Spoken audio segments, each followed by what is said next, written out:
right. I think we got it. I think so.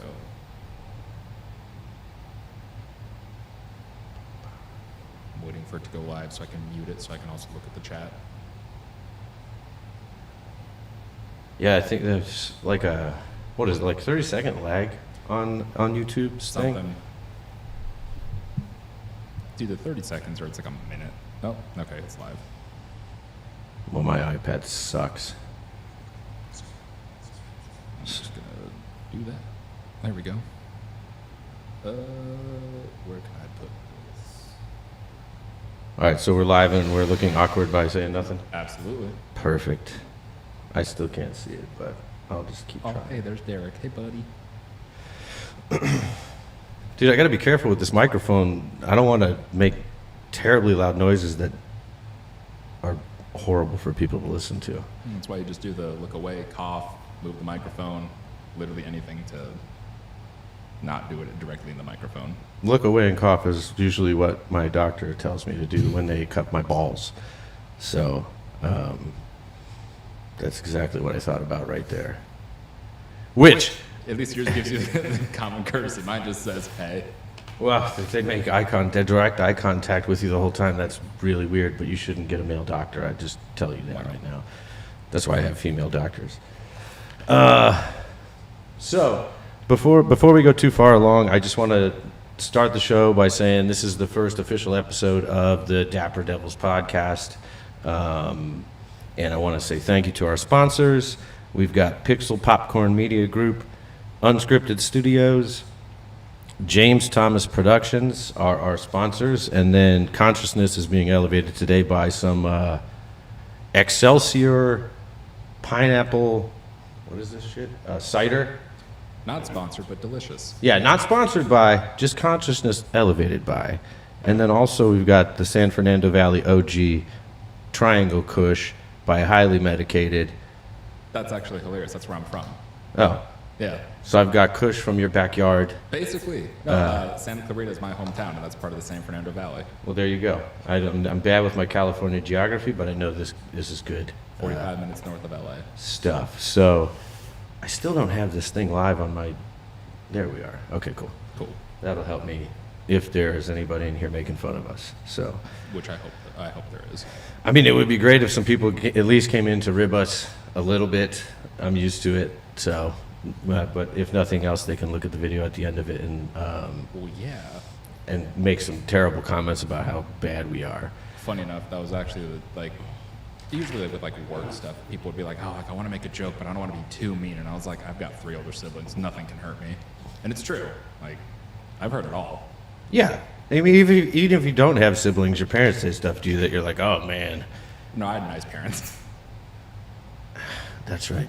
Okay. Yeah, So- mine were not emotionally abusive. I'm sorry. So, you know, and your mom has an immaculate butthole. Okay. Well, is she gonna? Sorry, Peggy. If you end up watching the show, yes, your son has definitely divulged to me that you have never had. Is it diarrhea No, she's in her whole life? She's never farted and it became a shit. Like she's never sharted herself. Oh, Yeah, so she's got the immaculate butthole because of that. She's blessed because, like, there was one time I told her, yeah, I went to go take a fart, and I was like, oh, that's gonna be a shit. I gotta go to the bathroom. And she's like, I've never had that happen. And I was like, well, must be fucking nice, Peggy. yeah. So, by the way, I don't know how long we're supposed to go without saying swear words if we ever wanted this video to be monetized, but I'm sure we probably blew it in episode 1. I don't know if balls counts. I could say basket. I was talking about a basketball. But anyways, let's get down to it. So this podcast is basically going to be to talk about any and everything. If people start really liking it and they want to help guide the content and what we talk about, I'm totally open to it.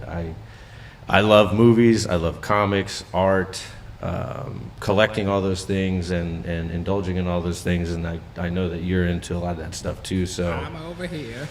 yep, see, he's over there. But it's weird. I just took my kids to the Little Mermaid. What was that, 2 days ago? Yeah. And so I figured, why not talk about this movie? Prior to it being released, there was a whole lot of controversy about it, just because of Ariel being Yeah, black. right. And that's not at all what I want to talk about because I just don't think it's important to the movie itself. You know, I think that the actress did a good job playing Ariel. She had a really good singing voice. Yeah, she does, and she's fucking hot. So that was cool.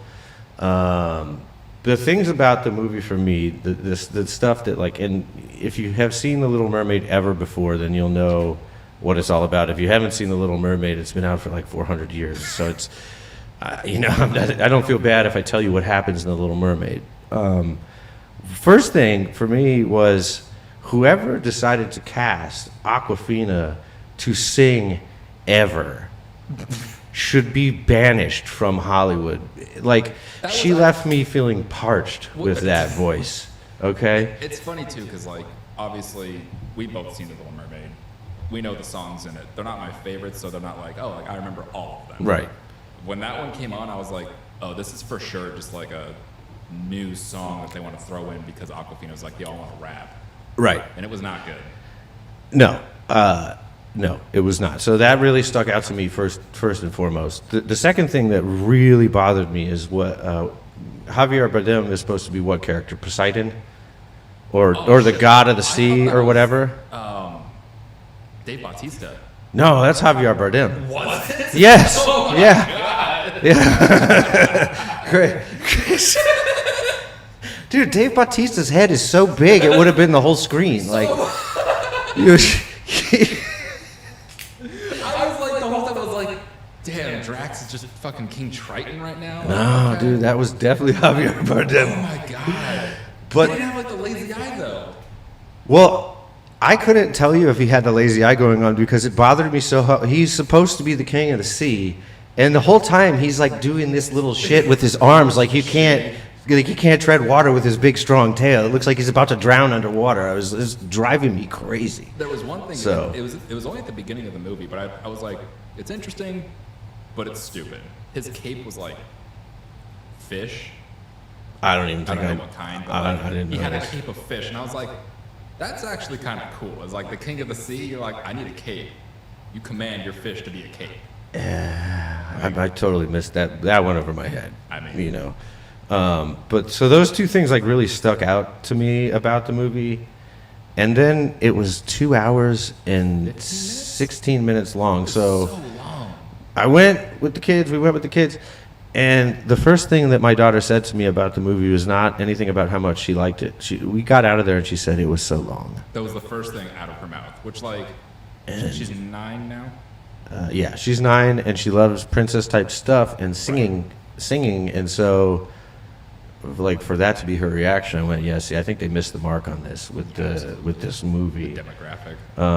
And I thought there was too much CGI. I mean, the whole thing's underwater. What do you expect? But there were a couple scenes that like really made me sick. Like the camera work, because the CGI moved so fast around, that it made me feel queasy. Well, so I think CGI was good, but it was also kind of weird sometimes. So like whenever there was like a darker scene in the water, I think it really stood out and it looked really good. Just Yeah. because like obviously you've got shadows, you can hide any mistakes or flaws, and that. But it worked really well. Which is like how they hid most of Melissa McCarthy. Well, yeah. But Yeah. then specifically for Under the Sea, when they did that whole musical number, that felt so weird. Like that was like not even like the uncanny valley of like, oh, like that weird middle ground. It was just, it didn't look good because everything looked like it was just imposed or superimposed in, which I know it is, but like. No, it I missed know. the mark for sure. I know what you're saying. Because it's too. was too bright. The layering didn't make sense because if you were actually under the sea, like there are places under the water. My brother probably has photos of them because he's a scuba diver. But even with every color that you would possibly see, it wouldn't be that. It was like an acid trip, Right. You know, it was so. super bright. But But yeah, so that, and then I thought there were too many songs. I know it's supposed to be a musical. sure. I get it. I just think like either focus on the story or the musical, because that's what made it 45 minutes longer. Is they did both way too extensively. Yeah. And so that's my take, like, on it. Yeah, really quick. Derek, if you like the song Under the Sea, it's not bad, but it's not as good as the original, in my opinion. But like, Oh, what's up, Ali? If you're still in here. it's just one of those things where like, I feel like they just really missed the mark for what should have been kind of an easy movie because it's already been done. Well, yeah, all the work is done. All you have to do is just bring it to life with the actors. Yeah, like, the actors and the live action shit. I liked Melissa McCarthy as Ursula. Yeah, I thought she was good. Yeah, I thought she did fine. I actually thought, like, the casting was not bad. Aside from letting Awkwafina sing, because I didn't mind her as... No, I didn't mind her as the bird. Like, if I pictured a pelican, or what was she, a pigeon, or whatever she was. So I looked this up because I was curious. I don't remember the exact bird name, but Scuttle is originally a seagull. Okay. They changed it to, like, some kind of diving bird that can go 100 meters underwater. Because the whole time I was like, why can this bird talk underwater? Or just be underwater at all. But yeah, so I guess whatever bird it was, like I said, I Googled it. I already forgot because I didn't care. Right, okay. But that's why they changed that, which that's fine. But that, to me, that makes no difference. It doesn't change the story. No, but that actual, her voice to me in that character makes sense because if I looked at that bird, it does look like somebody would be like squeezing like one of those chicken things that's like, yeah. And so I'm like, okay, well, this makes more sense than I thought, but I just don't let her sing. My eardrums quit on me. And I don't know for sure. Was she originally a rapper or was she just an actress that just got famous off like that persona? When it comes to this actress, Awkwafina, she falls under the hashtag who gives a fuck category for me. Fair enough.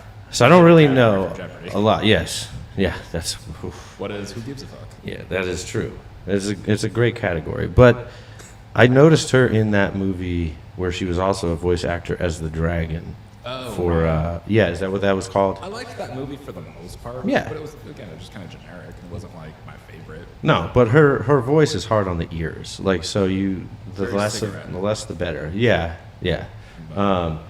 So do you have anything else to say about The Little Mermaid? Because that's about everything I have to say about it. I hope to never see it again. Yeah, well, you don't have kids. I can't say I'll never have to see that again. Oh, Derek said a northern gannet is the bird. Okay. All right. So cool. A gannet. Whatever it is, Awkwafina fit. For me, she fit into the role. And I agree. Melissa McCarthy did Ursula really well. I thought the acting was fine. Yeah. Okay, actually, now that I think about it, the part that really pissed me off, what is the guy's name? Eric? Yes. Prince Eric? So, the fact that this motherfucker is running up and down the cliffs of his giant castle, which is like from top to bottom, looks like a 5-mile hike. He does it in 3 minutes while he's fully singing. I'm sorry, I can't get on board with that. He would be gasping for air. He would not be hitting the high notes. That's where you draw the line for disbelief. Like, oh, mermaids, all this? No. Talking crabs? I can believe that. Yep. A guy running 5 miles and singing? No. Nope, that's true. It's true. I mean, that's why you don't see them sing at CrossFit events. They would make them do it. That'd be a fucking tough challenge, though. That'd be hilarious. I mean, I can try to pitch it to the CrossFit Association or something. I don't think they would take my phone call or listen to me, but they'd be like, dude, you're cross fat, so, we're not going to... No ideas from you, sir. You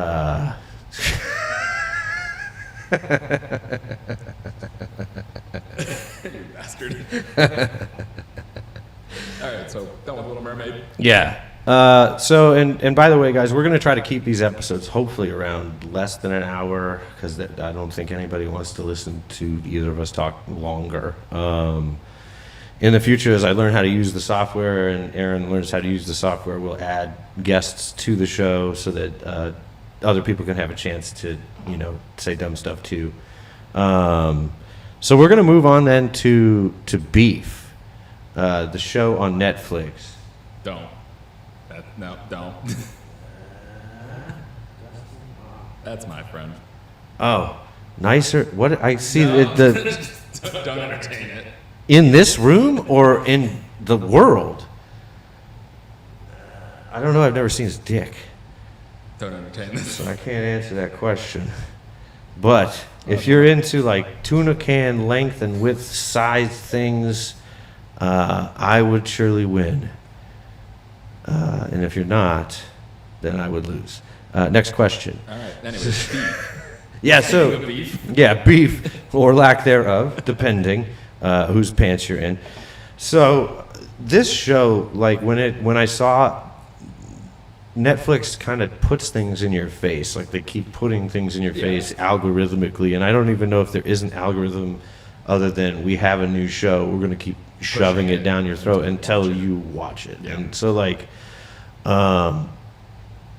so finally I broke down and watched Beef, and Well, it's funny because you broke down like a day before I did. Yep. And I was like, maybe, and then you said it was really good, and I was like, I guess I'll give it a shot. yeah, and so I didn't know what to expect. I mean, the preview that Netflix has for the first episode, it really does encapsulate the kind of Idea of what the show is. yeah, it'll give you an idea of what the show is, and if you like it, the preview, I think you would like the show.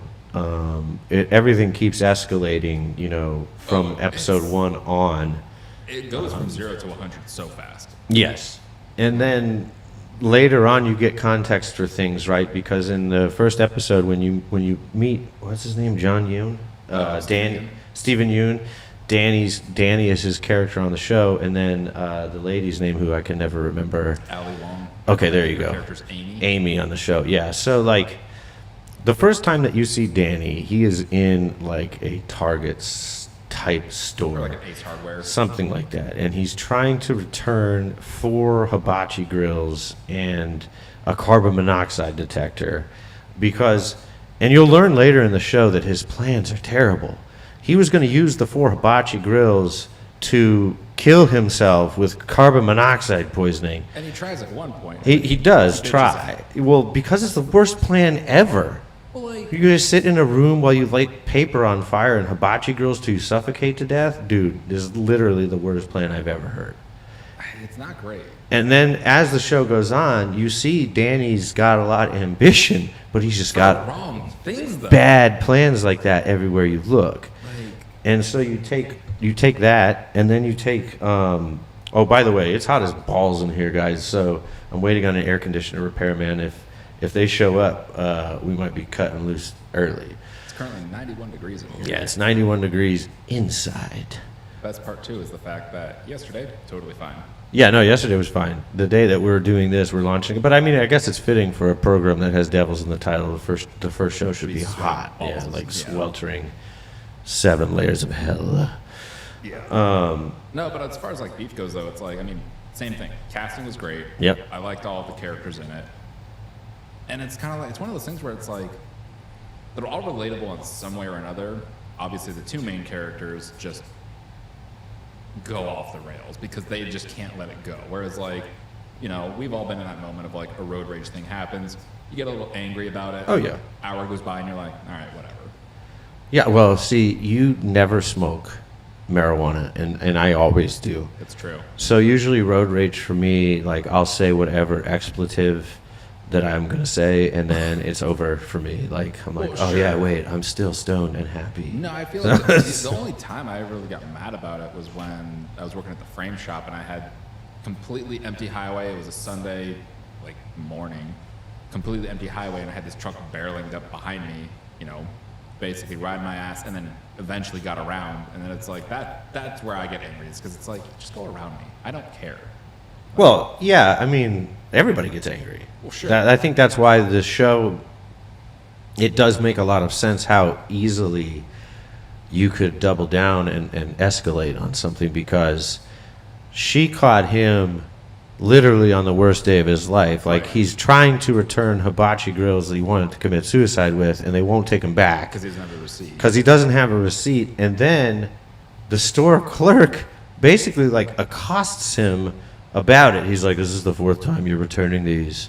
He's like, they just don't work, dog. Come on. And he's like, are you asking me? And then he goes, no, that was a statement. But yeah, he's like, isn't there like a no questions policy? Right. It's just a statement. But yeah, but he's giving him shit. And so, you know, when you get to the very end, because we're going to just try to talk about the whole thing as fast as possible. But when you get to the end and you're in episode 10 and they're tripping balls, Well, yeah.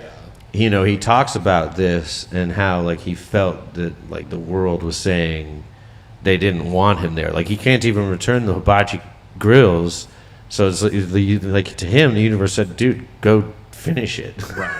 And then he meets up with Amy when the road rage event begins. Right. Because he almost backs into her. She honks. She gives a really long, prolonged "fuck you" honk, like a total And then asshole. flips him off. Yeah, and then flips him off. And so he snaps, and that's basically how the show starts. Right. And in that moment, after he snaps, he decides, I'm gonna follow her. Well, at the time, I think he probably was just like, I want to confront her and be like, you bitch. Well, because originally he thought it was just some random dude. He's Right. like, I'll kick his ass. Right. But- And so he's chasing her down, and he can't catch up with her because, well, her car is just faster. Right. He's got And a shitbox and truck. yeah, and they're both driving like maniacs, and he's like, show your fucking face, because he wants to see who it is that, Is driving. caused him. This hat is driving me crazy. But anyway, so after that first episode, both of these two morons start to entangle themselves in each other's lives deeper and deeper and deeper and deeper until everything just hits the fan. Well, and I feel like for me, like that's where it's like not relatable, but like understandable, because it's like you get so fixated on one thing that you're like, I just have to do this one thing before I can be happy, and they just keep going and going. And you're Right. like, what's gonna be for them? Like, what's the tipping point? What's the point where they go, I'm content, I can walk away? Because like there are a couple points in the show where I feel like they actually kind of get to that moment where it's like they're about to make amends, and then one more thing happens, and then it all just spirals out of control again and just snowball effects into an even worse mess. Well, that's where, because Danny finds himself at the church, Yeah. basically, and that's when he kind of has his first epiphany with it, which is, to me, the irony of it is because they're doing completely, like, he's going to steal a whole bunch of construction supplies From the church. to do a job for the church for free. But then he's like, I feel like I should put my beef to rest with this lady because the church and God gave me the opportunity to have a better life. It's like, but I'm like, dude, like his moral flexibility is so off that just watching that on screen was really cool because I don't think he realized what a piece of shit he was. Well, that's the thing. and, I don't think he did. I don't remember which episode it is, but when her husband George, when he becomes friends with him, he's like, "Oh, you're a really good person." It's like he's not a good person, and even Right. he knows he's not. But it's like, Right.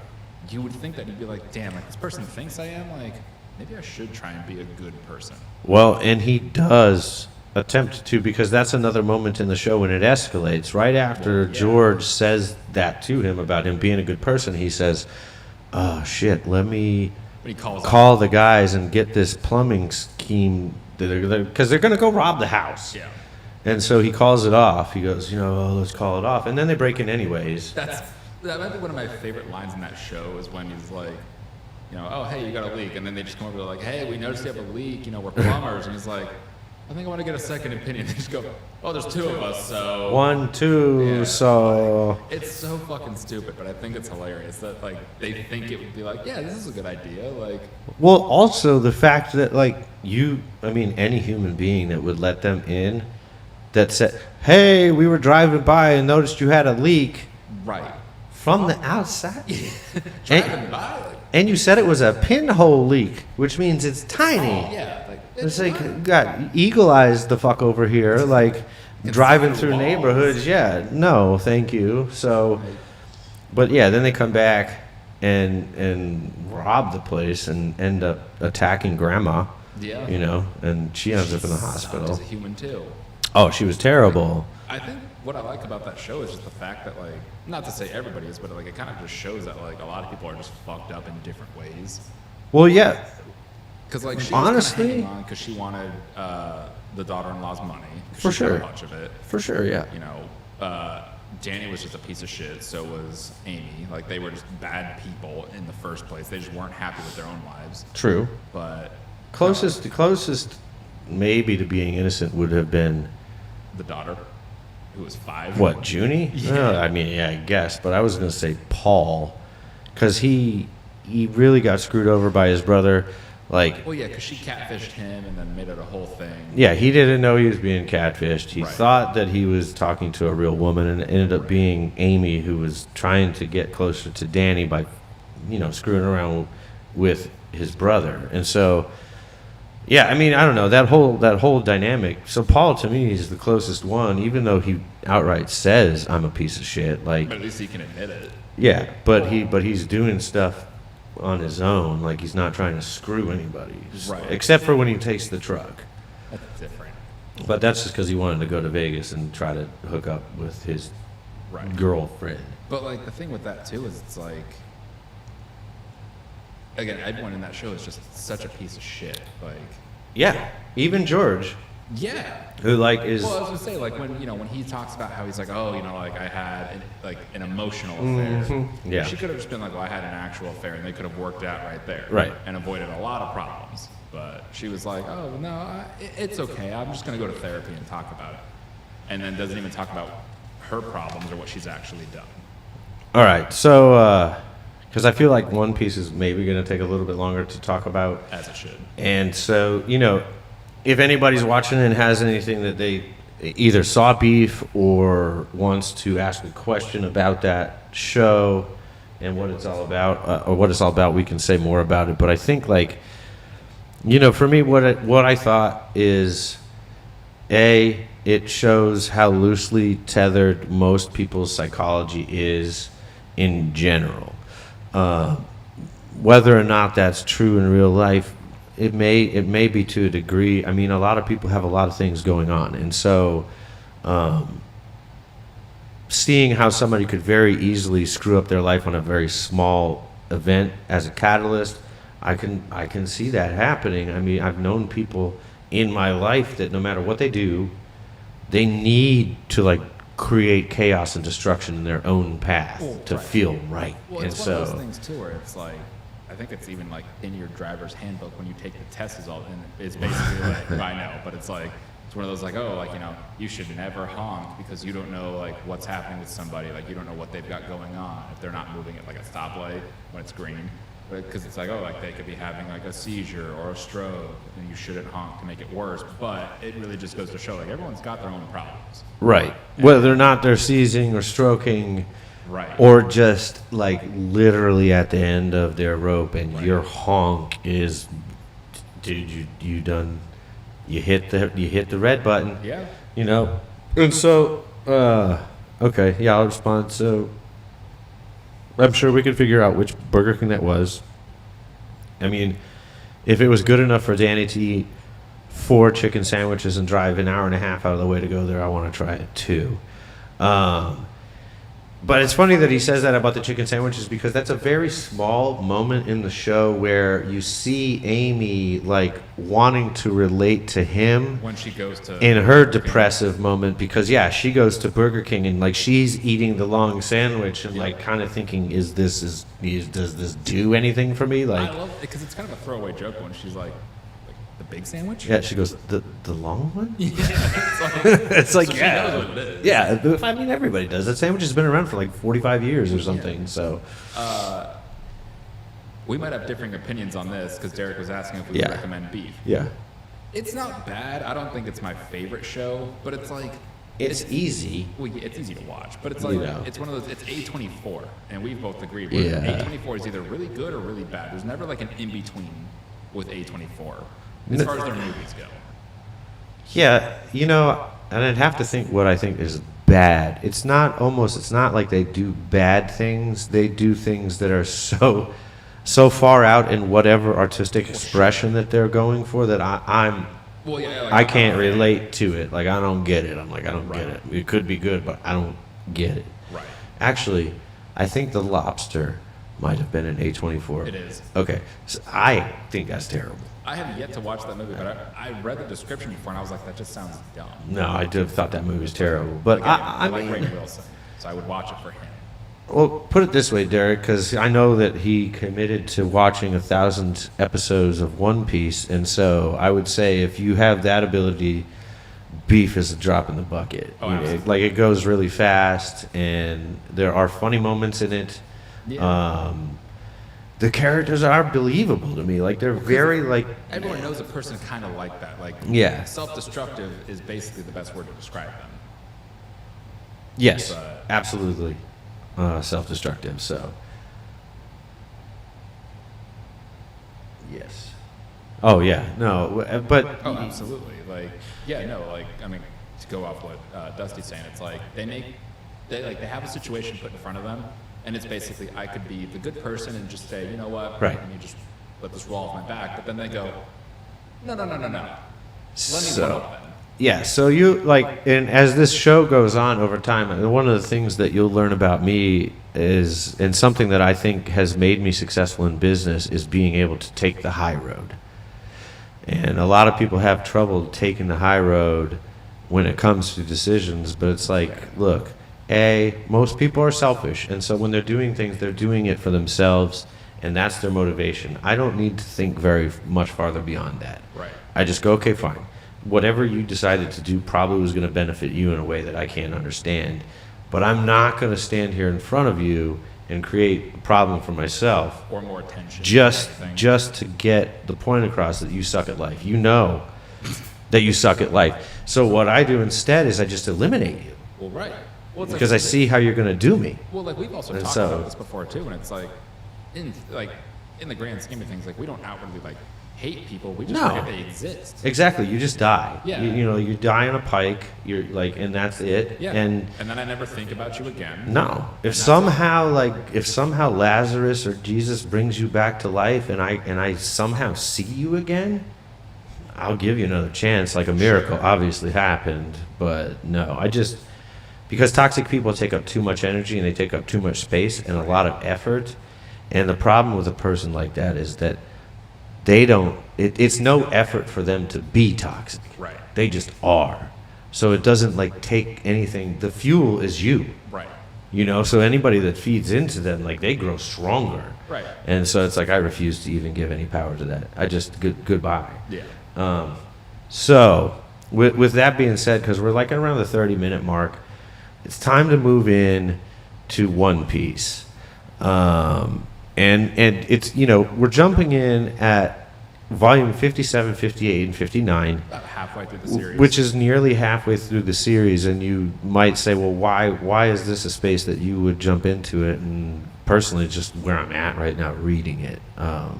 Catch up. Yeah, you gave it to me for Christmas, and I kind of avoided One Piece. I don't know. Me too. Yeah, but I feel like that might be kind of a prevailing theme with it. There's a lot of people. 100%. Well, 'cause- everyone's thing is, it's too long, which it is a lot of information and a Sure. lot of content. Yeah. But then once you either catch up or once you start getting into it and you start realizing how quickly you're actually moving through, it becomes not enough.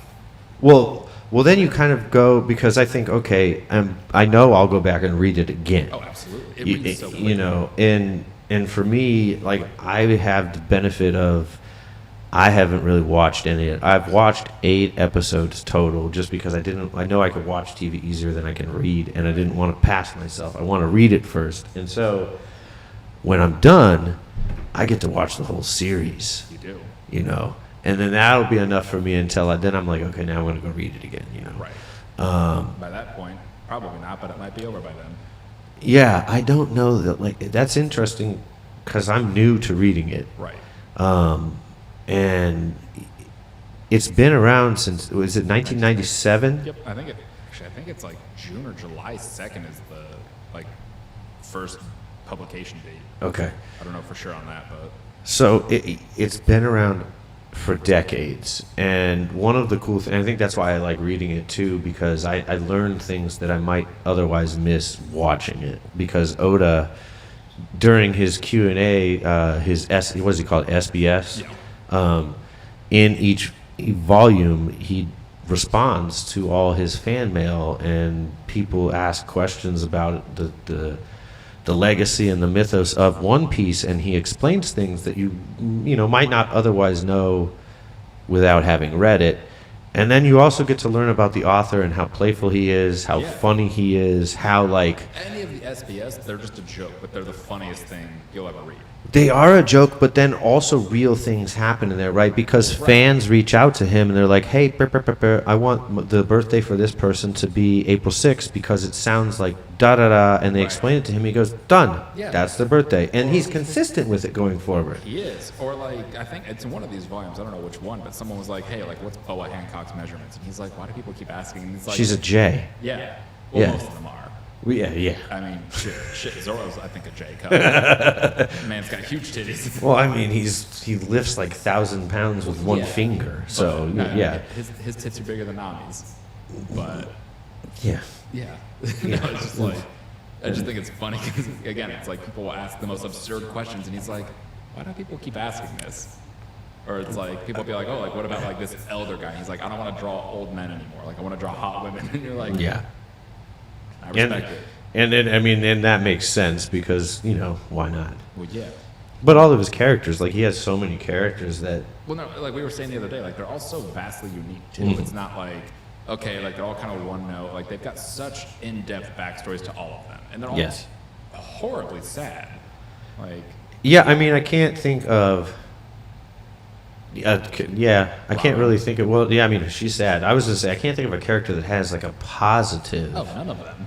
like backstory that brought them together. But I think that's part of their great bond is that they all had felt Trauma. out of place and alone Yeah. and had trauma, and so together they kind of. Bonded over that. Yeah. But let's go ahead and dive into it. So I got the volumes close by because, like I said, I do smoke and I don't remember everything. But when I got to this point in the series, Which is the Paramount War. so we're talking Paramount War, and if you had read the series or watched the series up until this point, there are two things that kind of had been, there's, for me, three things had been looming over the overarching story overall, and that is Ace, Yep. Whitebeard, and Shanks. Yes. Like those three things, because of what they meant to the story, those were things that I couldn't personally wait until they came into the fold. I was like, I cannot wait. Right, because you get excited. You're like, Yeah. what's going to happen next? Yeah, and so like I was waiting so long for Ace and Whitebeard and Shanks, and we finally get them And then they're gone. in these issues, and then fucking they're dead. Like So- they're dead. It's funny because we were talking about it briefly the other day, and I was like, oh yeah, like because One Piece has a thing where like it'll spoil things in the title. Yes. I was reading it the other night just to catch up, and I don't know which chapter it is, but it ends with Ace getting a fist through the chest. Right. Spoiler: it's been out for like 12 years. Yeah, like if you guys are getting spoiled by anything we're talking about on the show, you definitely had a long time to read it. Yeah. So So he gets hit there, and then the next chapter is Ace dies on the battlefield, and I was like, okay, I was mistaken. I thought that was what the chapter was when he got fisted through the chest, and I was like, well, that spoils it because that's what it is in the anime. It's Ace dies on the battlefield, and you're like, cool, like. yeah, and so like I forget where it was. It was pretty early on though, reading it, and because I like to look at those drawings and those in the cut pages because they're hilarious. Like, They're amazing. and a lot of the time, at first I didn't realize I was reading the title of a chapter.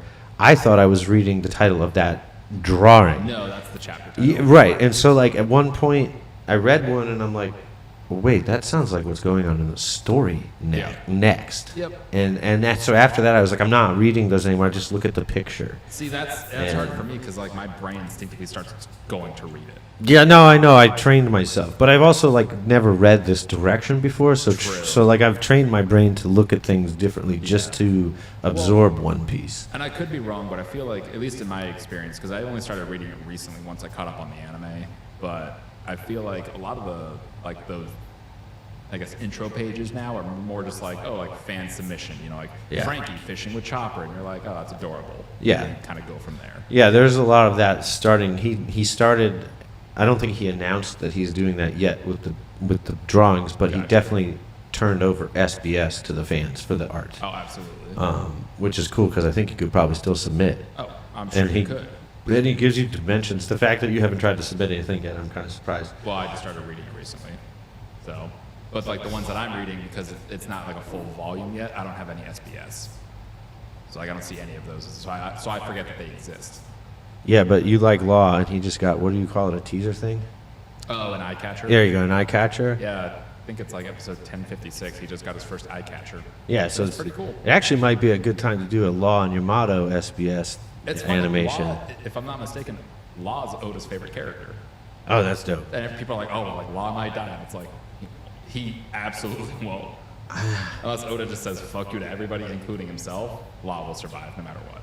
Yeah, I mean, and I have, where I'm at right now, I haven't had a lot of Law, but I knew the second, I mean, because we talked about it the day that I met the character. I mean, the first panel that he's in, he's flicking you off, and I'm like, yeah, that's my guy. Yeah, like, that's my guy. Cool. At first, I like Beppo, his second in command. The panda, or is a bear, whatever bear he is. Beppo's great because he's so silly.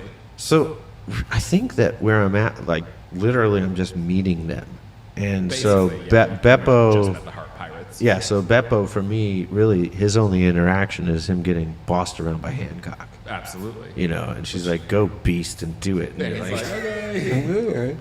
do you think there's any female bears on the island? So dumb, but I love it. But yeah, so no, that I mean, I feel like that character is definitely going to be cool. Oh, well, like Beppo? Beppo, Oh, Beppo doesn't do shit. that's fine, but there are characters like that. So like, well, no, because I know Buggy does way more than Beppo will. Oh, that's it. Okay, and that's where we disagree. I love Buggy. I think he's amazingly stupid. Well, see, that's not. Yes, he is amazingly stupid. Like he's. What's up, Wayne? He's completely stupid. Yes. And that's his only purpose. And he like does continue to fail upward. It's just. I guess it's frustrating, is what it is. Because as the reader, you You're like, know this guy. he's just a total fucking boob. Right. You're like, this guy is useless. He's the biggest coward out here. Aside from Usopp at He this just time. happened. But I guess the difference is they didn't really ever show us Buggy and the conflicts that he dealt with. Sure. Whereas we know what Usopp has done with the Straw Hats. Yeah. And there have been some real fights that he's been a part of where I know Buggy would run away. Oh, absolutely. You know, and then he just shows up. He like, how is he the pirate in front of the snail transponder when the whole world is looking at the fucking biggest war ever? Because that was the only transponder. And he's the face of it. He's like, I'm the greatest. And you're Yeah, like, he's like, yeah, I was part of Gold Rogers' crew. They're just like, oh my god, that's Buggy. right. And so it's like, oh, okay, fine. You know, He's so dumb and he's great. Like, yes, he's definitely fails upwards. Yeah, Yes, like- 100%. I mean, he doesn't fail upwards. He fucking he leaps upwards. he becomes like he's like a legend upwards. I'm excited for you to keep reading because, like, he's not in it a ton, but like when he pops up, it's just like, come on, and it's great. Like, I don't mind. Look, I don't mind him being there because he like. Unfortunately, just like I told you, I think yesterday, he does things that are so necessary for the moment. Like when they're in Impel Down, and he's like, throw my feet down. There right, and fly. right, and so it's like, well, they needed him to get out of that situation, and he did something useful for once. Or like when he got used as a human shield Like by Hancock. Luffy, and you're like. Fine. Yeah, no. I'll deal with your. I think he's fantastic. It's like, I'll deal with it, but yeah, I mean, he's not my favorite. I think I like Bon I just think he's so Clay. ridiculous. Bon Clay is the best. I like Bon Clay. I'm even starting. Mr. 3 is starting to grow on me, even also though dark, but yeah. I think he like is useless. We talked about it today. Like I think the power of wax. It's like, compared dude, to Magma. right? Like how did he not punch a hole through the wax with his magma hand? I mean, But he was able to kill somebody with a power of fire with his magma hand. right. I don't know. Yeah, there's but it's cool. I just like his dedication to like, he's like, I need to do this for my fallen comrade. Right. He assumes Bon Clay is dead. That's who he's talking about, right? I'm pretty sure, but like, I mean, But we know Bon Clay's not dead. I mean, so I don't remember. I assume he's not dead. I don't remember which volume it is specifically, but so a lot of those like intro panels, they are technically canon. Like Enaru or Enel, when he goes to space. Yes. That is canon. He actually goes to space and he completed his dream. Okay. But so like that exists. I don't know if it's already happened, but there is one where it's Bon Clay doing whatever. The Bon Clay, sir, he's alive. That's the last we've seen of him, but Bon Clay is alive. I mean, I personally just assumed he was. Well, yeah. Just because he's been... Fantastic. Well, yes, but he's been proven a cockroach in the series. Like, you can't kill him. You know, he's not going to go away. And so, all right. It's so hard for me to answer who my favorite Straw Hat is. I am inclined to say Luffy, because I think for me, if I was a Straw Hat, even though I'm fat all the time, I feel like I would be Luffy. Like, I am definitely one to run into situations without thinking first. I definitely am always backing up whoever I believe in, and like have the wherewithal to do that. And you're Gum Gum Balloon Luffy. yeah, I'm Gum Gum Super Balloon Luffy.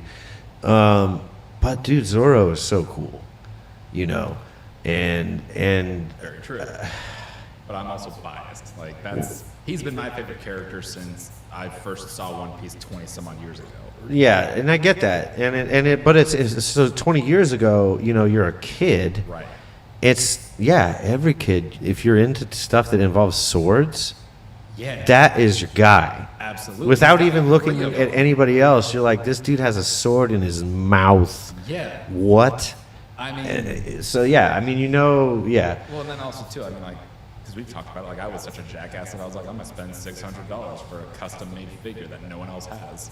Yeah. I mean, And here we are. sometimes you do stuff like that, but Best decision I've ever made.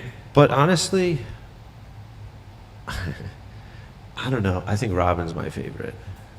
Like, I feel like I just need to pick a woman and a man character as far as it goes for the Straw Hats, but I love them all. Like, right in their own way. yeah, I mean, even the ones that a lot of people might say are throwaway, like, this probably piss a lot of people off, but Chopper.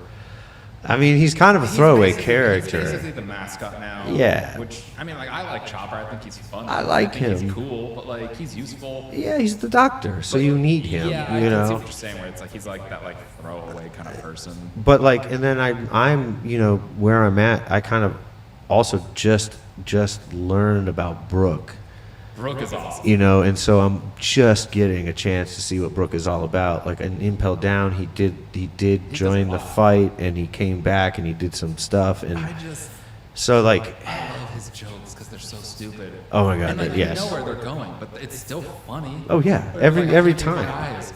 Except I don't have eyes. And You're it's like- just funny. Like, Yeah, you're like, dude, shut up. I don't know when it is, but there's one point where like he'll make a joke of like, I can't read my eyes, and I think Chopper replies like, well, you don't have any eyes, and his response is, don't take this from me. Right. He's like, this is all I This have. is all I have. Like, come on, man. But yeah, so I don't know. I mean, but I'm gonna stick with Luffy, just because without him it doesn't go. Yeah. You know, it doesn't go, and that's another thing that you kind of learn in these 3 volumes. The rest of the Straw Hats aren't there. If you don't know what's going on in the story, Bartholomew Kuma, he disappeared all of the Straw Hats to different islands. So Luffy is here on a renegade mission with a band of another group of people that he put together to go rescue Ace. And so you start to realize in this particular 3 volumes how much power of persuasion Luffy has, and how many people want to help him just because of his overbearing will. Right. And Well, I think that was one of the funniest things I was telling Derek last night.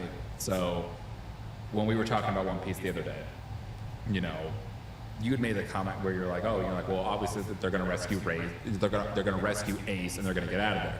And I was like, I know for a fact I did not have a good poker face, because my response was, yeah. I was like, yeah. Yeah, and so like I just kind of glazed over that. I think because, well, actually, until this moment in the series, No one's really died. yeah, there's not really. If they did, It's they odd. didn't tell you. Right. They are dead. Right. it wasn't like never again oh, they're dead. coming into the fold in this story ever again. They're dead. And so, yeah, and I feel like, you know what, maybe it's a weird comparison or whatever, but it feels like for me, when I remember reading Harry Potter was Harry Potter until the first person died. Was that Cedric Diggory? It was Cedric, yeah. And so you're like, Oh, man. oh, shit. Things just escalated in a vast way. I feel like at that point, because that was what, Goblet of Fire? Yeah, the fourth one. Okay, Yeah. so like at that point, it'd been around for a couple of years. So it's like, you know, your readers are obviously growing and they're getting older. So it's like, you know, you have to keep writing with your readers. You can't just be like, well, this is meant for children. I'm going to write for children the entire time. And I feel like Right. One Piece does that too, where it's like it is a kids show, and it's very goofy, but like it has a lot of mature themes and elements where you're like, oh. But you have to understand, because where we're at in the series, I don't know exactly what year volume 57 was written. It was probably around like 2011, I would Okay. think. I don't know for sure off the top of my head, but All right, so Yes. just think, if you started reading this in 1997 as a 10-year-old, right, at this point you're 20 now. yeah, you can handle death Right. and all that stuff. Like, so, I mean, it's responsible as a writer if you want to continue your arc. The story grows up with the readers. Well, like, did you ever watch Samurai Jack back in the day? No. Wait, is that the guy with the yellow hair, the giant pompadour? No, that's Johnny Bravo. Oh, no. Yeah. Still Cartoon Network. But so, like, that was the thing. So Samurai Jack, I think, had 5 seasons or 4, but then it got canceled.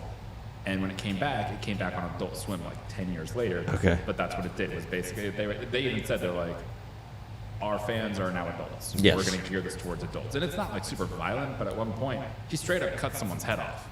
And then he deals with that trauma. But you're like, oh, that was never in the original series. Right, yeah. So, but yeah, same thing where it's like, But I just think that's how things should progress, because that's what keeps it interesting, and that's what I mean. well, that's how you keep a captive audience. Like we were talking Right. yesterday, you know, 42 years old, and you picked it up for the first time, and you Yeah. already love it. Yeah, Like, no, I mean, and I keep trying to give Berserk credit for being my foray into the manga, but it's actually what we talked about yesterday is Junji Ito, and I think the first one I read is called Love Sickness. I just remember it's green and white, and that's the one that has that Suicide Forest story in it, or whatever.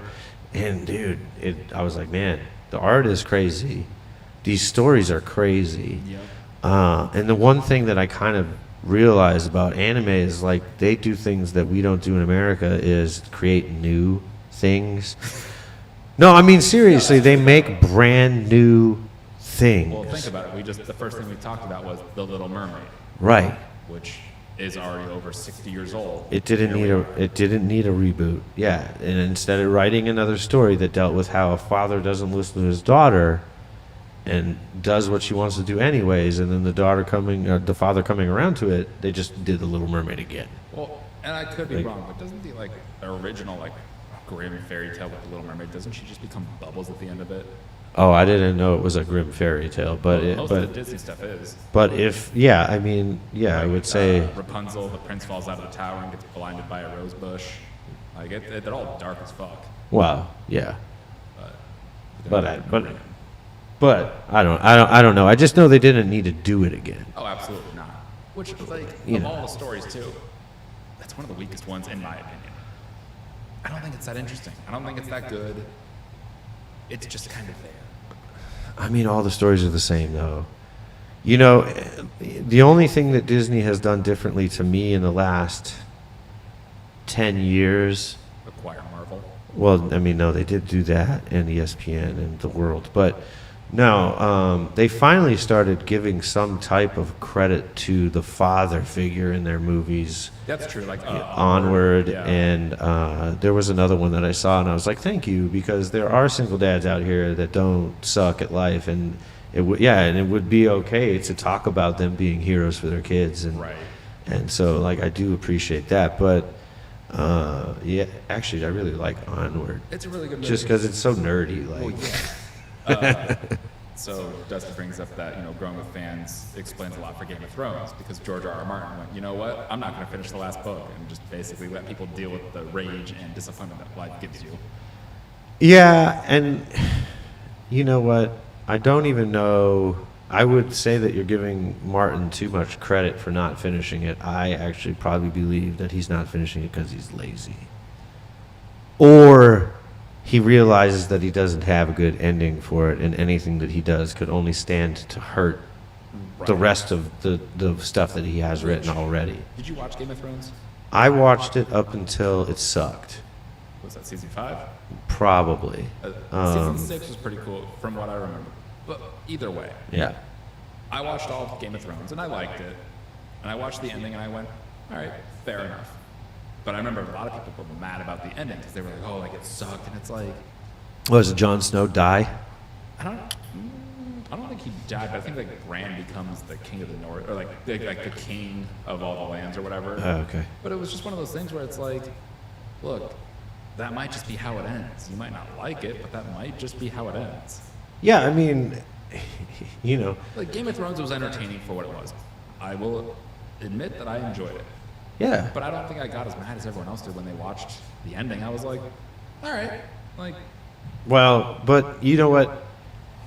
Maybe it's just because it's different. Like what you're passionate about is different, right? Because I guess. in the same token, like I'm a big fan of sports, and I do enjoy sports, and I have teams that I like to watch more than others. Yeah, Totally. you love sports. Sure do. None of them. So, and I like to watch the teams that I like, and I like to watch the players that I like. But like when they lose, it doesn't really bother me. Why would it? It's not me playing. It's not my team. Right. It's not my organization that I own. Well, it's like the guy It's yesterday just when we were at a game. Doghouse, and he was like, "Oh, like I'm really excited because like Aaron Rodgers hurt his ankle and he can't play for the Jets right now." He's like, "It's the most Jets move ever," and I was like, "Sure." Yeah, well, it's funny because you always tend to end up being in the middle of some guy that wants to talk sports. Absolutely. And I'm the one that would have anything to say, like, Right. so I have to talk through you to the sports That's guy. why I Like, just do the just just lean back. you said words to me. I mean, Aaron Rodgers, everybody knows who he is, Yes. and so like, It's but like Tom Brady, you know who they are, and I know what teams they played for, but I'm like, that's about all I know. Like, I don't know their stats. I don't care what they do. Like,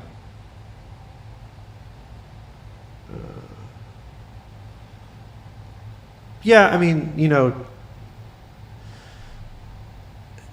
yeah, I guess maybe I'd say that, but then like the guy that writes Berserk, and I'm bad at names. Kentaro Miura, Okay, there you go, Kentaro Miura. rest in peace. Yeah, he died in the middle of writing it, but Berserk is amazing, and it's worth reading. Maybe the thing that he did better or differently is that he did leave some kind of a roadmap for the people behind him to write the rest. Yeah, I don't know the artist's name, but yeah, it was like one of his best friends. He's like, I know how it is going to end. He's like, it just might be a slightly different path to get there. Right. But they're going to still give it the ending that it deserves. Okay, so back to One Piece. So Yes. where we're at with it is like everything that's going on is you find out that everybody's just going to help Luffy. Yep. No matter who they are, they're going to help Luffy. The fact that he even got to, and do you say Marineford? Marineford. The fact that he even was able to get there in general at all is absolutely crazy. Absolutely. And then the people that he shows up there with, it like Crocodile. it Ivanka, stuns Whitebeard. everybody. Well, yeah. Because- he was essentially a nobody in comparison to all of them. He's a kid. He's a rookie. The He 7 warlords, at least I think 3 of them are on his side. and he comes from arguably the weakest of the 4 oceans as far as they look, because I feel like they say the East Blue is like the weakest. If I remember, they saying that early on somewhere in the saga, I but don't recall that, but it's been a while. and so like, yes, you're like, who's this kid? And then he gets there. Right. His determination is stronger than any character that I can remember written. Like, he has more determination to achieve what he sets out to do than anybody. But Buggy's right there. Yeah, I mean, Buggy is literally the passenger on all of the right vessels of travel. Like he's always right there. He was in Impel Down when he got sprung out. Yep. Somehow the guys gave him credit for freeing him and them, and so they're like, oh, this is our savior Buggy, he let us out, he got us free, and you're like, no. So, because he didn't. You know how like certain characters have the initial D for their name. Yes. So there's a run-on joke where it's not Buggy the Clown, it's Buggy D Clown. I mean, yeah. I would love it though. Like It would be funny because you know that he would be the one character that never understands he has hockey at all. Absolutely. You would never get it. I just I don't think it'll go this way, but I would love to find out that like when One Piece does end, Buggy becomes the king of the pirates for all of 5 seconds before Luffy beats the shit out of him. Yeah. I think that'd be funny. Like he gets the title and then gets punched out. Yeah, but he'd be like, look, I did it, guys. Like, I was king of the pirates. And you know he would take that to his grave. He'd be like, for sure. I was king of the pirates once. Like, whatever. And I mean, honestly, by the end of the saga, there will probably be people that are calling him king of the pirates. Oh, absolutely. Anyway. So, but yeah, all right, so we've been waiting to meet Ace and Whitebeard. Oh, this might be the air conditioning people. All right, well, while you're doing that, I'll continue what you were going to say. Hello. We meet Ace and Whitebeard. Actually, you know what? I'm going to be lazy. Derek, you are correct. He shows up with what? Boa Hancock, Crocodile, technically Buggy, and then Whitebeard. So he's got all of them. And then Luffy has everyone in his favor. Like I think I could be wrong, but you read it more recently. Is Crocodile the one that makes the comment of like you don't realize how dangerous he is because he persuades people to help him? That's Mihawk. Okay. Yeah, when Luffy and Mihawk have their battle, they're having the battle and he's using Buggy as a human shield. As you should. This is the perfect example of him failing upward though, right? So like everyone's like he just got sliced up. Yeah. Like, dude, no. You just don't know what his devil fruit is. Right. Because it's at the end of the Paramount War when Mihawk starts to leave and they're kind of like, well, where are you going? He's like, well, I was here to fight Whitebeard, not Shanks. Right. Yeah. So So you're flashing to the end of the Paramount War, and a lot of those people that agreed to join the Navy for that are of the same mindset. Like Flamenco says it in a different way. He's just like, no, I'm about to let this happen and see what the future holds. Right. You know, he tells you, I'm not doing anything else. You know, he is a douche. Wait. Well, I was gonna say that the thing is, because of when they showed you Oars in Impel Down. Oars Jr. Was Impel Down Oars Jr. or was... Oars Jr. is Impel Down, Oars is Thriller Bark. Well, who's in Paramount War? Oars Jr. So the original one Oars was a pain in the ass. Yes, that was the big thing that they fought in Thriller Bark. So when they show you Junior and they show Flamenco just slice his leg off like it was nothing, you're like, okay, so this dude's strong. But yeah, he's dressed like a flamenco dancer, like legitimately. And he's glasses, chest out with his little saucy pants and stuff, and you're like, okay, dude, whatever. But I think that's like the funniest part about some of these characters to me is those are the villains and they're super strong. They're the most ridiculous things. And they're evil. But they're absurd. Well, speaking of you're absurd, like, oh my god. Boa Hancock, when she judges people and she just leans all the way back. Yes, yeah. So pointing down at them, just be like, "You're less than me." So that's another example of people helping Luffy, or just like everything going the right way for him. Is like they introduced that character, Boa Hancock, and she is an emperor, and she's a warlord, but yeah. Okay, and she's like. They call her the most beautiful woman in the world, right? Luffy, without doing anything, makes her fall in love with him. She's completely enthralled and enchanted with him, and you're like, good for you. Like, and I don't remember the exact name of it, but her devil fruit's basically like the power of Medusa, where she turns people to stone. Right. Yeah. It's funnier to me when you really think about it in the context of things, where it's like, oh, they're rock hard. Like, yes. They look at her and she turns them rock hard. That's all it is. Yeah. And I think that's the funniest thing. But I mean, obviously that's intentional. We know, like the way that Oda writes, like he's definitely tapping into that right Absolutely. there. So. But again, it's like that's just her thing, and everyone's like, okay. But yeah, so that part, like, so meeting her, she's very instrumental in Getting him to impel down. and getting him out Yep. of the Paramount War. Even people like Kobe, right, has his one moment Yep. in that war, and he already got knocked out by Luffy. Oh, immediately. Like just got the shit straight cold cock the fuck out. And then he gets up and he's like, "Man, I don't think I want to do this anymore. These lives are frivolous, you He know." realizes that like this war is meaningless. Like Right. it doesn't serve either side anything. And so he steps in for those couple of seconds, which ends up giving them the time to escape. Right. You know, because what is it? I suck at these names. Kizaru. Kizaru. He shoots his last final blast at them when they're in Law's submarine getting And he away. makes the comment along the lines of like, oh, like if they escape, basically he's like, we'll just say that, you know, we let them get away. Like we can't say that, oh, we missed. Right. Yeah, they'll say it was just a calamity of errors, basically. Same thing when it comes to what do you call it? When they were escaping, you know, and they were like, oh, hey, like this all happened in Impel Down. And Sengoku kind of makes the comment of like, all right, like we'll tell everyone. And they're like, no, you know, we got told that if we do, like it's just going to make us look worse. And he's like, that's ridiculous. Right. Like, it's not our fault. Yeah, I mean, but that's also part of what happens when you try to control the media, like because they showed you up into the moment that they wanted to show you, And then they cut it. and then they cut it on purpose to make it look as though Whitebeard was a traitor to the rest of the pirate world. Right. Which And I would say that that's a pretty paramount moment for the Paramount War. yeah, But no, but just like the fact that like like at least in the story it kind of shows that it's like, oh, like, you know, everyone thinks the Navy is great because like obviously like we know as the reader that like, oh, like the Straw Hats especially, they're good people. To a reader, or like not a reader, excuse me, like to a citizen in that world, they just get told what the world tells them. They're Right. like, oh, hey, pirates are bad. And so when they see all this, they're like, oh, cool, the Navy won, they're great. But then other people are like, there's more to this. Yeah. Because they realize that, like, yeah, you know. and that's why everybody actually kind of starts mobilizing towards that direction. Yeah. Like Law obviously sees what he sees, and he goes, "I'm going to start heading towards there." Right. This is important. Like, and is it Jinbei that mentions it to him? That no, I think Whitebeard says it. I don't know. Somebody says to Law about him helping him because he's known to be ruthless.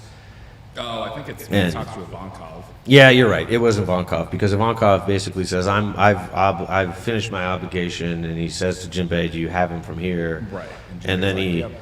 he asks Law, "Why did you help him?" And he goes, He's like, "I "I can don't give you a reason, really but-" have a reason, you It's know." like, I can make one up, but And then he says, "No." He goes, "So you acted on instinct." yeah. And it's like, yeah. So No, dude, Law is a G. Like, yeah, I mean, like I said before, like yeah, he's probably one of my favorite characters outside of the Straw Hats, just because, like, I think he's funny. yes, But he's a likable character, you know? He's not a complete douche. Like, I mean, because you've met, like, Apu. Yes. Apu sucks. and Kid's overrated. yeah.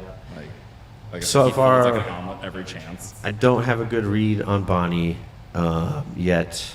She'll come into the fold much later. And Urok, is that his name, or Urok? The guy that has like the big stick and he's huge. He might have wings or something. He shows up when they first introduced Kid and Law and all of those people because he's got a huge bounty on him as well. I don't remember who you're talking about, but I mean, if that tells you anything. Yeah, okay, so then he might not. But, oh, and then the Capone guy.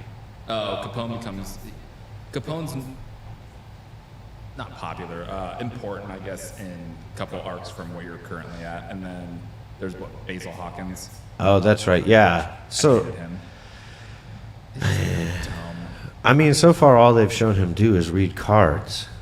That's literally all they have shown him do. That's part of his thing. You know, Like, and then it's cool, but it's fucking stupid. yeah, and so like right now, like the only reason that he's important to me is that he says that I can't. He goes, no matter what I do, I can't get Luffy's cards to come up to 0. Right, for survival rate. Yeah. Yeah. Which, like, And, you know, yeah, it's like, well, duh. yeah, main character, bitch. Yeah, you can't. I mean, you know, if he's dead, it's over. Exactly. So, but okay. So Ace and Whitebeard. Yes. Yeah, we finally meet them. Then they die. And they die. And they die. Yeah. So Whitebeard doesn't really talk. No, At first, he shows up. He says maybe a couple of things very generically, and then Squard, one of his own guys, stabs him through the stomach. because He got misled tricked. by Akainu. Yeah, He's he like, got tricked by the you're Navy. He's like, we'll let you guys live, but we're gonna kill everyone else. Right. And so, like, you know, the reason that it's important because, and with all of the One Piece, is that you don't know what everybody's motivation is. Right. Totally. Some people just Some wanna be king of tell the you. gods, some want to have all the fame, the wealth, and yeah, everyone's got their own reasons. And so, like, you know, when you're learning about Whitebeard leading up to it before you ever meet him, he has a very, I mean, I guess fatherly is the best way to put it, but like everything that they talk about that he touches is that he's doing something good for somebody else. Like there's an entire community of people that he saved. Right. He said, I'm staying on this island, so you're safe. Yeah, he basically gives them the Jolly Roger. He's like, this is my territory now. If anyone fucks with you, you let me know. Yeah, and so like that's kind of how you know the character. And then they also tell you that he's like the strongest creature on Earth. Right. Whatever, you know. And we've met a lot of giant, crazy creatures already in the mythos, and so you're like, well, damn. Well, right. How And crazy also strong literal is giants. he? Yeah, and literal giant. Yeah, so you're like, okay, so how strong is this guy? And so you meet him, and he gets stabbed through the stomach before he does anything. Yeah, and then he proceeds to go to war And then he gets his with face the Navy. smacked off. Yep. And so he has to convince the pirates that he has not betrayed them. He has to continue the efforts of the war and pushing forward so that they can try to save Ace, and all of this is going on when they're surrounded, and so like he's making amazing tactical decisions while he's stabbed, while he's trying to curtail all these extra people, and then these 200 escaped prisoners from Impel Down show up with Luffy, and a lot of their motivation is to kill Whitebeard because they think that would put them in the position to now be Right. the Pirate King. And so there's so much going on with Whitebeard, like his head's got to be swirling, and he just handles it with poise and Like a G. and he's calm. Yeah. Well, and then like the 267 sword wounds, 152 gunshots, 56 cannonball wounds, and he still stands when he dies. Right. And he had half of his face melted off with magma. Right. And yeah, just still stood strong, didn't falter, basically just like stood by his convictions, excuse me, and was just, again, the biggest badass in death. Right. And then again, he had no like coward scars or whatever it was. I don't remember the exact phrasing, like coward marks. But Yeah. he took it all in the front. He didn't let anything hit him from behind. Right. And so that's all we get of Whitebeard as far as his, he's a badass, right? And then Luffy's Luffy. Right. So the first time they meet each other, like, he tells Whitebeard to shut up. Well, yeah. Because he's like, I want to go save my brother, shut up. Yeah, everyone's like, And Whitebeard's shut up. guys are like astounded because he's like, who's this kid, It's like, who's going to say that to Whitebeard? Right, and then in the very next like 3 panels, they are all of a sudden collaborating together, and Luffy and Whitebeard are talking on the same level. And again, Whitebeard's crew is like, "What?" Like, Well, and what's kind of funny too, because we've talked about it before in general, but like I think it's just interesting with like Oda how his writing is so good that like you can have a character like Whitebeard or Ace, where like you really don't know a whole lot about them because they haven't really been in the series all that much, but then you care about them so much, where it's like, okay, Ace dies, Yep. Whitebeard dies, and you're just like, damn, like that's impactful. yeah, I mean it's huge, and I think that's when you have to accept. I mean, if you haven't by now and you're reading it and you have not accepted that this is Luffy is going to be king of the pirates, I feel like now you have to accept it. Right. When the world's strongest pirate relinquishes control to Luffy and says, "You go do it," Right. You're like, okay. and you go, "Okay, I see what's happening here," and then everything else happens. He finally does get to Ace. Right. He he gets the ace by using his hockey Right. that he doesn't understand The that he combination. has. Yeah, he doesn't understand that he has it yet.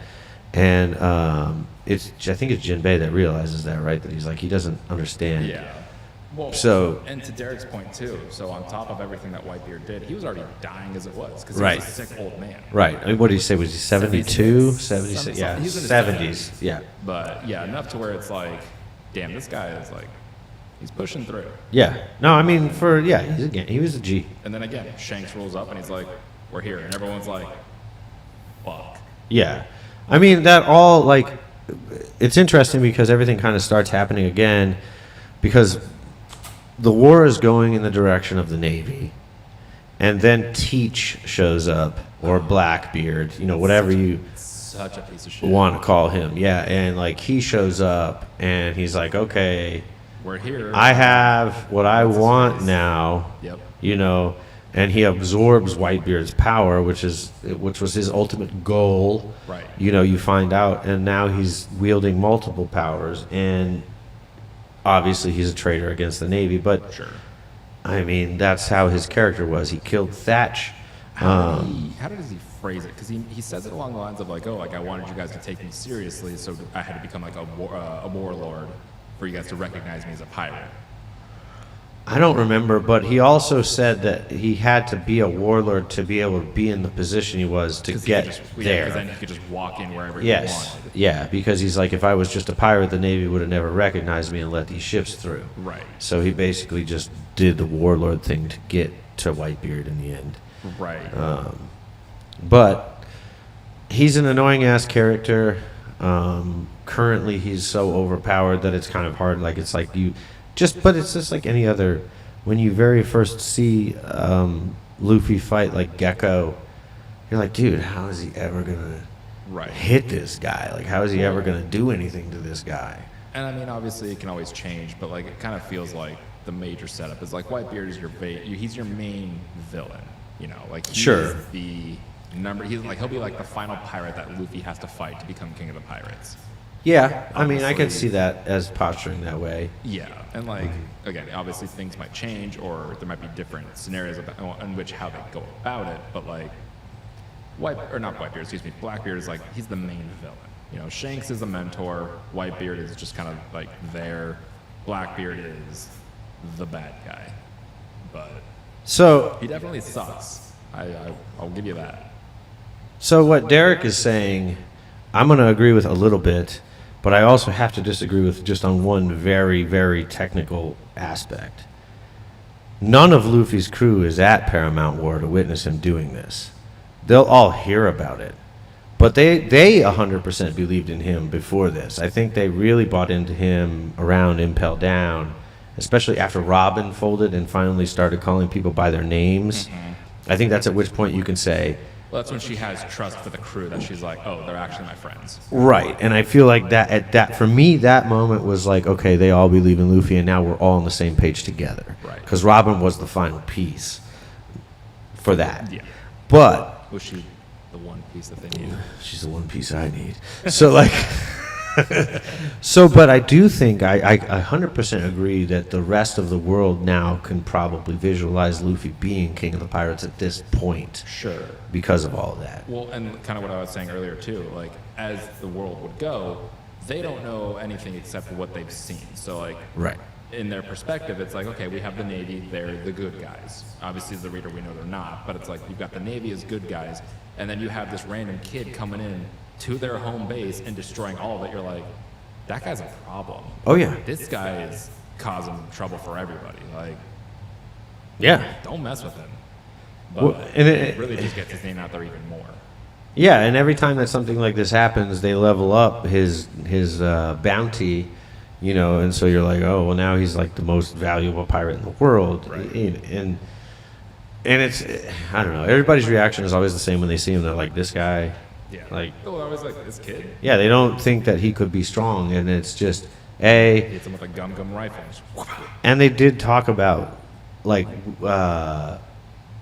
expansively in this particular set of volumes, the will of D Right. and what that means. Still don't know. Yeah, I mean, they don't tell you what it is, but they tell you that it exists, Yeah. and Teach has it also. Yep. Marshall D. Teach. Yeah. And Well, because Whitebeard makes the comment too of like, oh, like you're not who he's looking for. Like you're Right. not going to be Roger's successor. Yes. Like, you're not who he had in mind. yep. And there's, I don't remember when it is, but so at one point, Luffy makes a comment about like what his true dream is, and it's like people, it's like the whole King of the Pirates thing. That people are like, the way you phrased that is identical to the way that Gold Roger phrased it when he was younger. Right. And so that's why people are like, oh, well, you inherited his will. Yeah. And I mean, you do see that when there's a couple moments already where it's like he doesn't know what he did, but he did it. Right. And like, that's the will. Yeah. That's what he used. He just didn't realize it. So Whitebeard's dead. Ace is dead. They both die to save Luffy, and Luffy leaves catatonic, blacked out. Yep. All the stress and just Because the of anxiety that just happened. To him. the stress, the anxiety, the injuries, the fact that he took, because Ivankov keeps telling him, he's like, you can't keep taking these hormone things. Yeah, these hormone booster shot things that I do for you. If I give you one more, you're gonna die. And I mean, we already know that Luffy's just unbreakable. Like, they posture him to be unbreakable. So,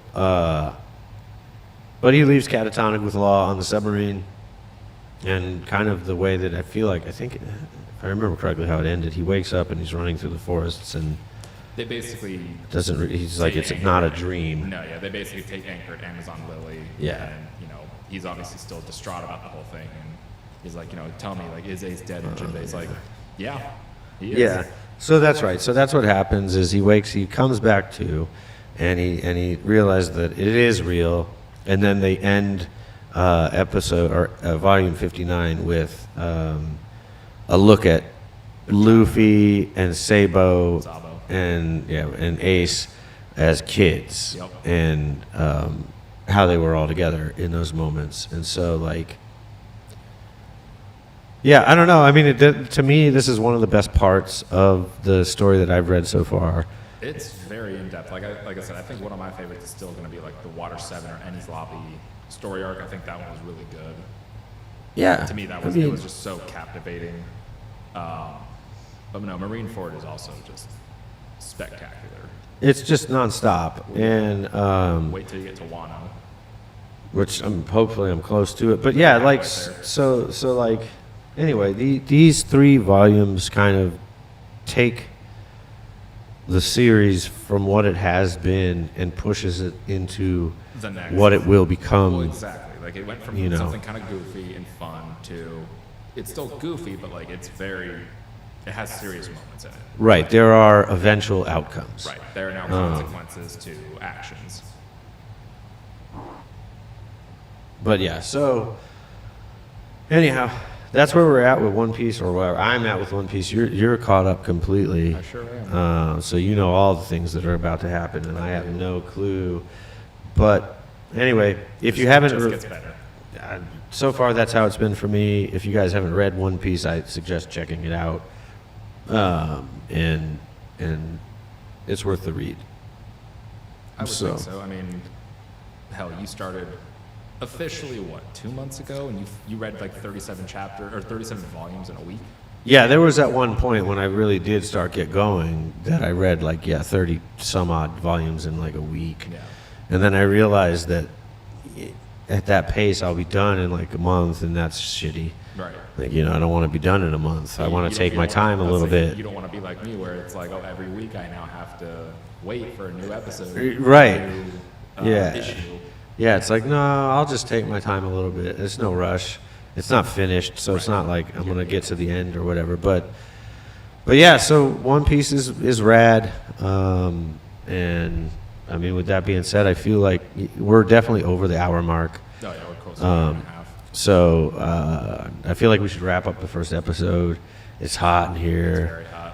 And we're sweating, and I'm gross. Yeah, gear up. Get ready to go watch the new Into the Spider-Verse. Oh, yeah, Across the Spider-Verse. Is it called Across the Spider-Verse? I believe so. So yeah, check out Across the Spider-Verse, and then next week we'll talk about that in the first one as well. And I mean, I loved the first movie, So good. And I still love the character Miles. I know that he's in a, like, as far as the comic market goes, he's kind of in a dip, but I think he's going to come back strong, especially with the live action announcement. Oh, absolutely. You know. Oh, speaking of other movies, the preview for the Marvels movie, that looks like it's going to suck. But let's be real. Like, all joking aside, Captain Marvel just was not a great movie in general. No, I didn't. I mean, I watched it. So did I. It was what it was, but I wasn't like, I want to watch this again. Nah, I'm okay if I see it once and that's it. Yeah. So, but yeah, hey, thanks everybody for watching. If you were here and interacting with us, if you liked the show, do the like and subscribing thing. If you didn't like the show, do the dislike and tell us why thing. I'm totally good with constructive criticism or deconstructive criticism. I might ignore you, if it's stupid, but I do like to know what we could do better and make it more entertaining. We'll add graphics and stuff in the future so that it is a more robust show visually for people. I don't know, just they don't have to look at our faces the whole time. Yeah. So, We'll but add in the panels that we're talking about. yeah, but yeah, hey, anyways, peace and catch you on the next one.